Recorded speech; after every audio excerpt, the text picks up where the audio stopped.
Let's talk about the PAP's hypocrisy and their promotion of Chinese values. When Singapore merged with Malaysia in 1963, Lee Kuan Yew made it a condition that the PAP will retain full control of the education ministry. Why? Because education was not just about learning, it was about control. Control over identity, control over what children will believe, and most importantly, control over ideology. Lim Chin Siong, a PAP founder that Lee Kuan Yew would later detain under the ISA, once observed, the most powerful ministry is the Ministry of Education because it shapes the future. And the PAP knew that well. Now, fast forward to the late 1990s and early 2000s. The PAP had wanted to shut down the Singapore Madrasah system.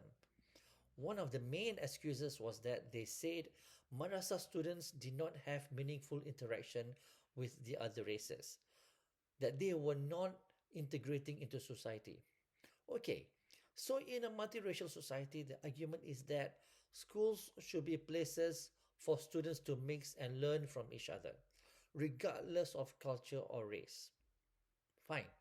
That in a multiracial country, schools should foster racial harmony. Okay. And yet, at the same time that they were trying to shut down madrasas, they were strengthening the Chinese schools. SAP schools or Special Assistance Plan schools are elite Chinese schools designed to promote Chinese language, culture, and identity. So while the PAP was busy trying to shut down madrasas, the question was raised, if integration was the problem, then why are SAP schools not closed too? Prime Minister Goh Chok Tong flatly rejected the question.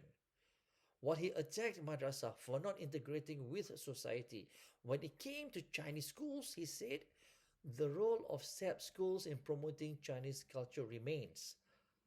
So SAP schools should remain. Such hypocrisy. So let us break this down. Madrasas, which serve a community whose students live and interact in a multiracial environment, were threatened with closure. These students interact with other races daily. At 15% of the population, it is almost impossible for Muslim students not to interact with the other communities. But for SAP school students, they are part of the 76% of Singapore population. There is a very strong probability that these students may never interact meaningfully with non-Chinese. Yet the PAP wanted to shut down madrasa and expand SAP schools. This is not about integration. It is about ideological enforcement. It is about the erasure of Islamic values and the promotion of Chinese culture.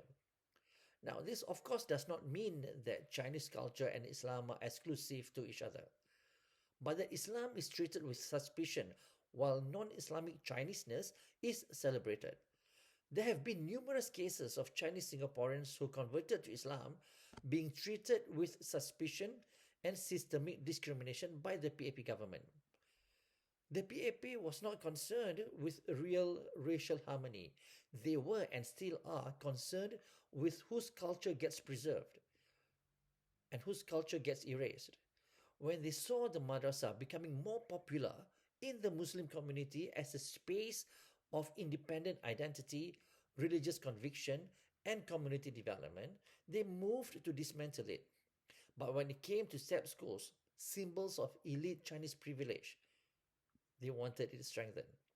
This is why Lee Kuan Yew wanted control of education, because by controlling education, you do not just shape students, you reshape identity, you decide what histories are told, which culture shapes society, and who gets to define the future. And let's be honest, in the PAP's version of the future, there is space for Chinese schools, but not for madrasa. In the next video, inshallah, I will discuss how PAP's racist ideology has been so accepted that even Malay community leaders have promoted it.